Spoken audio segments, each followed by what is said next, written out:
너도 왕이 되고 싶은 것이냐? 자신 있느냐? 지난해 국내 증시를 이끌었던 태조 이방원이 이 바통 터치에 나선 듯합니다. 새로운 주도주가 등장하며 연초 주식시장이 반등의 기미를 보이고 있습니다. 상반기 증시 트렌드 짚어보면서 투자 전략 같이 고민해 보겠습니다. 곽상준 신한투자증권 강북센터 지점장 모셨습니다. 네, 지점장님 오랜만에 뵙겠습니다. 네, 안녕하십니까? 네, 항상 시장은 왜 전문가는 다르게 갈까요? 대부분 상반기 안 좋다고 하지 않았습니까? 네, 맞습니다. 올해 코스피 벌써 한 달 동안 한 8% 넘게 올랐는데 왜 갑작스러운 상승세가 나타나는 걸까요? 돈이 넘치기 때문에 그렇습니다. 돈이 많다? 네, 이게 전혀 의외라고 들리실 수 있을 텐데요. 사실 돈이 없었던 게 아니라 겁을 먹고 돈을 숨겨놓고 있었죠. 돈을 다 현금으로 바꿔서 주머니에 넣어놓고 있었는데 이제 그 숨가쁘고 겁나던 환경들이 좀 변화하기 시작했다는 확신이 들기 시작해서 사람들이 주머니에서 돈을 꺼내서 주식시장에서 주식시장뿐만 아니라 위험자산 시장으로 지금 들어오고 있는 그런 과정입니다. 그럼 지금 그 주식시장에 돈을 풀고 있는 주체가 누구를 말씀하시는 건가요? 일단 첫 번째로는 외국인 투자자들이고요. 그 외국인 투자자들이 지금 그동안에는 달러에 집중했다면 이제는 달러 아닌 자산에 집중을 하고 있습니다. 그래서 얼마나 샀습니까, 올 들어? 중국 시장만 해도 벌써 17조 원 샀고요. 이 정도면 기록적인 수준이고요. 코스피는요? 코스피도 지금 6조 가까운 수준의 배수입니다. 이것도 기록적인 수준입니다. 기간에 비하면은요. 지금 상황이 이게 나라별로 그 성장 격차에 굉장히 민감하게 볼 시기잖아요. 외국인들 입장에서는요. 우리나라가 이렇게 러브콜을 받는 이유는 어디에 있다고 보시나요? 일단 그 미국의 달러화가 앞으로도 계속해서 좀 떨어질 것 같아요. 작년 고점에 비해서 굉장히 많이 떨어졌는데 왜 떨어질 것 같으냐 하면은 유럽이 생각보다 경기가 나쁘지 않고요. 또 하나 유럽이 금리를 더 많이 올릴 거예요. 미국은 이제 금리를 올릴 수 있는 폭이 제한되어 있는데 반면에 유럽은 금리를 많이 올릴 겁니다. 그러니까 유로화가 달러보다 강세가 되는 이런 흐름들이 나타나요. 근데 달러의 가격을 결정하는 60% 이상이 유로화입니다. 그래서 달러가 약세가 되니까 이제 달러를 더 이상 들고 있으면 안 되겠어. 다른 걸 뭘 해야 돼?라고 봤더니 세계를 이렇게 돌아보니까 성장 동력이 어디가 제일 좋을까 했더니 1년 내내 돈을 풀었던 나라가 하나 있었죠. 바로 중국이었어요. 그래서 중국에 대한 투자를 먼저 단행을 했고 중국을 투자했는데 그럼 또 같이 갈 나라가 어디지? 살펴봤더니 그 옆에 한국이 있더라는 거죠. 그래서 한국에 대한 투자도 지금 단행되고 있는 겁니다. 저는 방금 지점장님 말씀하신 것 중에 귀가 번쩍 뜨였던 것 중에 하나가 금리 인상이 거의가 다 끝이 왔다. 언제가 그 끝이라고 보시는 거예요? 일단 이제 이번에 2월 초에 한 번 금리 인상이 있고요. 3월 중순 좀 넘어서 한 번 더 FOMC 회의가 있습니다. 그 두 번을 거치고 나면 아마 금리 인상 추가로 하는 것들이 꽤 어렵게 될 것입니다. 왜냐하면 상반기에 인플레이션 떨어지는 게 눈에 확연히 보이게 될 가능성이 높기 때문에 그렇습니다. 지금 인플레이션 여전히 6.5%. 이게 연준이 정책 목표를 삼는 게 2%대니까 아직까지도 한참 남아서 금리를 올릴 여지는 충분해 보이는데 그렇지 않을 거라고 보시는 건가요? 네, 금리라는 게 오늘 올리면 내일부터 효과가 딱 발휘되는 게 아닙니다. 그러니까 중앙은행이 기준금리를 올렸을 때 대출금리가 내일부터 올라가는 게 아닙니다. 한 6개월이나 1년 있다가 이렇게 올라가게 되거든요. 그러니까 금리 올린 효과는 6개월에서 1년 있다가 나옵니다. 이제 그 효과를 봐야 될 시점이 왔고요. 이 연준 인사들이 이제 그런 얘기를 하면서 그동안에는 뭐 0.5%, 0.75% 금리를 올렸는데 자, 이제는 안 되겠다. 0.25%만 올리자라고 이야기가 바뀌어졌고요.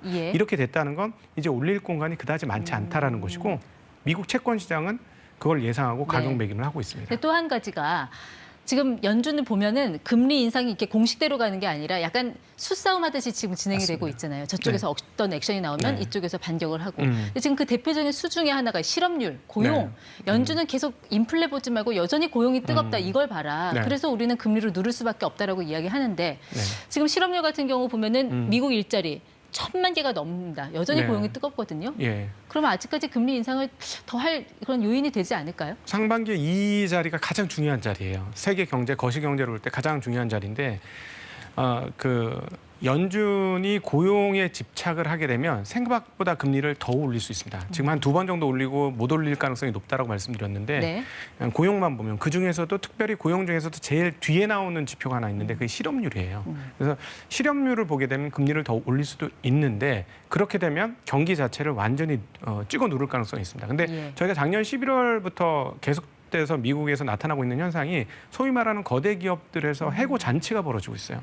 어제만 해도 3M에서 2,500명을 감원했고요. 네. 그리고 아마존에서도 18,000명, 마이크로소프트도 10,000명. 그러니까 10,000명 단위 해고가 어마무시하게 이루어지고 있기 때문에 네. 실제로 시간이 지나면 노동의 질이 상당히 떨어졌다라는 게 시간을 통해서 드러나게 될 겁니다. 그 말씀은 이미 경기 침체가 지금 왔다라고 보시는 거네요. 앞으로 올 게 아니라. 네, 그렇죠. 그러니까 경기 침체에 대응한 기업의 행동은 이미 진행되고 있는 거예요. 예. 그래서 아마 경기 침체인지 여부도 결국 전미 경제학 학회에서 결정을 하게 됐는데 네. 항상 후행적입니다. 그래서 어느 순간에 그때 경제 침체가 왔었어 이렇게 얘기할 확률도 지금은 꽤 높죠. 네. 자, 그렇게 시장이 좋아지는 상황이라면 국내 증시에서 올해 우리 증시를 이끌어갈 주도주는 어떤 게 될 거라고 네. 예상을 하시나요? 작년도에는 앞서 모두에 방송한 것처럼 태조 이방원 같은 이런 게 또 있을 것이냐 생각을 많이 하실 텐데 네. 요즘에 이제 뜨는 단어가 에로 배우예요. 영화 얘기하는 거 아니고 제가 에로 영화를 좋아한다는 의미가 아니고 빨리 말씀을 좀 풀어주셔야 될 것 같습니다. 약자를. 네. 에는 에너지고요. 그다음에 로는 로봇, 배우는 배터리, 우는 우주 항공 이런 업종을 얘기하는 건데 네. 근데 여기서 이제 드리고 싶은 말은 저런 신조어가 나오면 투자하시는 분들은 좀 조심하셔야 돼요. 귀에 이렇게 말랑말랑 잘 감기게 들리는 것들은 네. 항상 조심하셔야 됩니다. 특히 저 로봇 관련주가 많이 급등을 했거든요. 최근에 엄청나게 올랐습니다. 네, 테마성으로 보시는 건가요? 그럼요. 왜냐하면 기업이라는 게 뭔가 투자를 하겠다 해서 하면 내일 제품이 나오는 게 아니거든요. 굉장히 긴 시간이 걸립니다. 네. 근데 주가가 그걸 기대하고 먼저 올랐어요.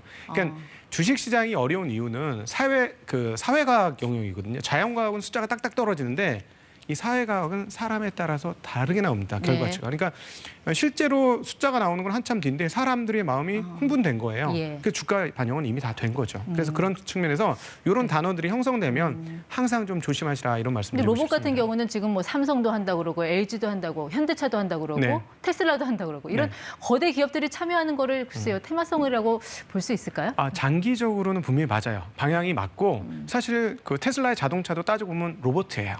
그러니까 이 산업은 굉장히 커지는 게 분명히 맞는데 네. 지금 주가가 다 올랐다는 거예요. 네.